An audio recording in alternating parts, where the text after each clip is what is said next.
Concealed behind the hallowed stone fortifications of the Vatican lies more than just a beacon of spiritual authority and influence. There are enigmas, long entombed and hidden for generations. From saints preserved using rituals akin to those of the ancient Egyptians to the secret safekeeping of priceless relics from Nile civilizations, the depths of what remains shrouded is staggering. Today we uncover 7 spine-chilling secrets still veiled in the heart of the Vatican. Buckle up as we journey into this enigmatic tale. But before we begin, don't forget to like and subscribe to bring yourself a stroke of extraordinary fortune. Part 1. The Lost Body of Alexander the Great. For over 2,000 years, historians and seekers have searched for the truth behind one of antiquity's greatest unsolved puzzles, the burial and final resting place of Alexander the Great. Despite extensive investigations and countless theories, his grave has never been conclusively located. But an unusual and bold theory posits that his remains may not lie beneath Egypt's sands or amid Alexandria's ruins, but instead may have been covertly relocated to Venice. Allegedly, they are enshrined in a Christian basilica, venerated as the relics of a saint. According to this notion, after Alexander's demise in 323 BCE, his body was housed in Alexandria, a sacred site that attracted monarchs and rulers for centuries. But due to upheaval over time, the corpse was reportedly stolen by a merchant from Venice and brought to Italy.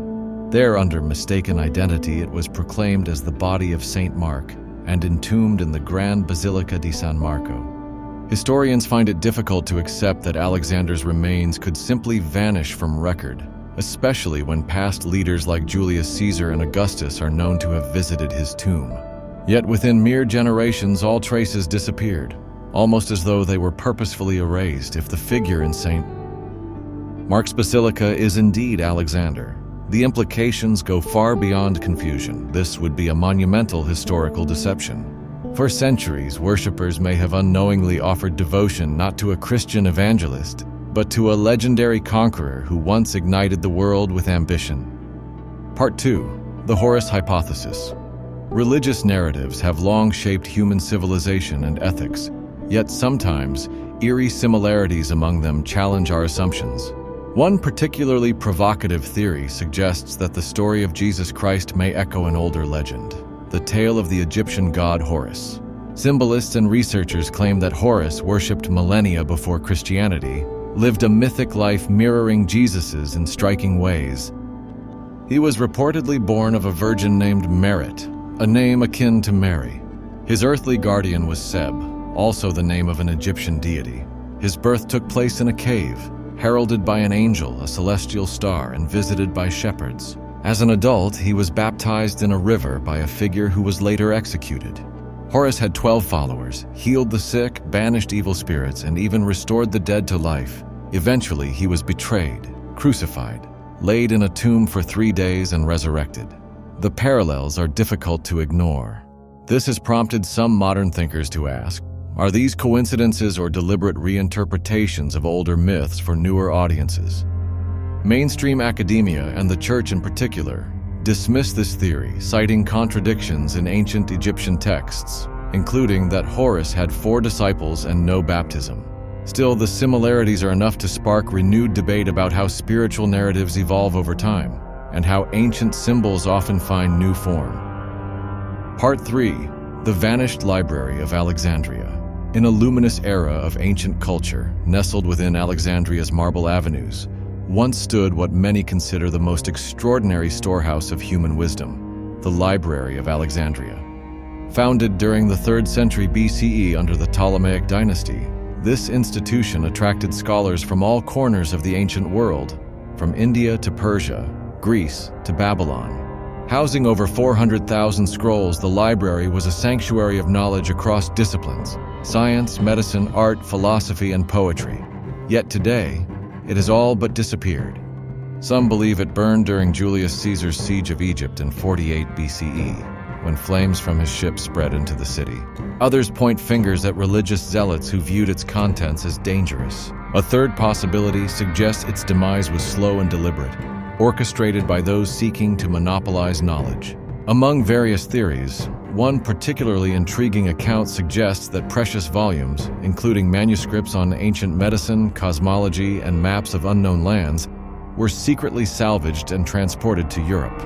Eventually, they may have been locked away within the Vatican's secret archives. The Church has never confirmed nor refuted this idea. Yet those familiar with the Vatican's subterranean vaults know of hidden chambers guarded intensely, which store ancient manuscripts from the Renaissance, and perhaps much earlier.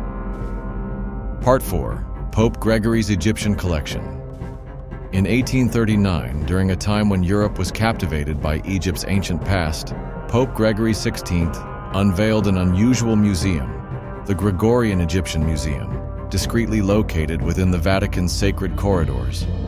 Its 9 galleries contain statues of pharaohs, hieroglyphic tablets, and time-worn mummies. But a question often whispered persists. How did so many Egyptian relics arrive in Rome? The reality is unsettling. They were taken through imperial conquest and cultural domination. This collection originally belonged to Pope Pius II and was housed in the Lateran Palace. The chain of acquisition, however, began after Rome's victory over Cleopatra and Mark Antony at the Battle of Actium in 31 BCE. From that point, Egyptian treasures, deities, coffins, sacred pillar, were plundered and repurposed as trophies of Roman power. When the museum opened publicly in the 1800s, many saw it as a celebration of culture.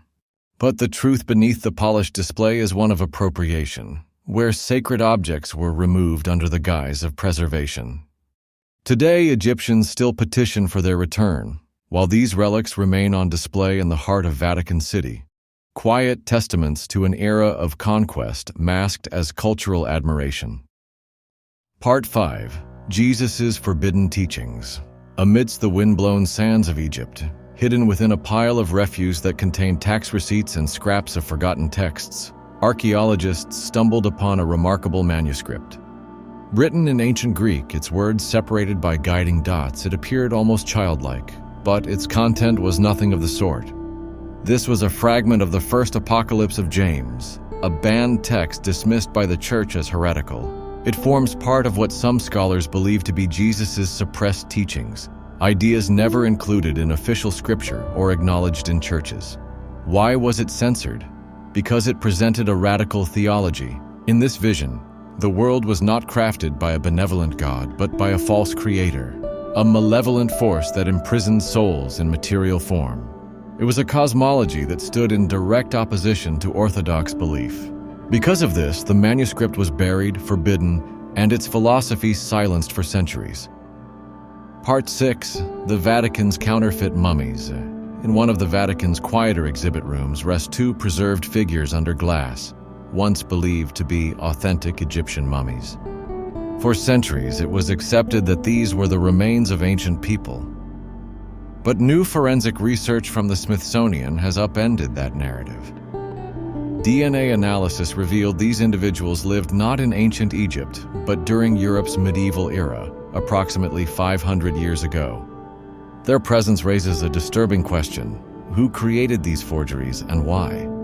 The answer may lie in 19th century Europe's bizarre fascination with mummies, a period when owning mummified bodies became a status symbol. In this climate of obsession, some unscrupulous individuals resorted to creating fake mummies to meet the growing demand. The Vatican, perhaps unknowingly, became the caretaker of 2 such fabrications. Part 7. Saints that do not rot. Within Catholic belief, a corpse that resists decay is considered a divine sign of sanctity. But inside Vatican walls, a more mundane truth is quietly acknowledged. Many of these bodies were artificially preserved using methods reminiscent of ancient Egyptian embalming. One prominent case is that of Pope John XXIII. Though he passed in 1963, his body appears almost untouched, lying in a glass tomb as if merely sleeping. Experts attribute this to modern embalming practices performed secretly by Vatican specialists. Between 1975 and 2008, it's reported that 31 bodies of saints and clerics were preserved using such techniques. This isn't speculation, it is documented. Not every case, however, succeeded. When Pope Pius XII died in 1958, attempts to mimic the burial of Christ failed terribly.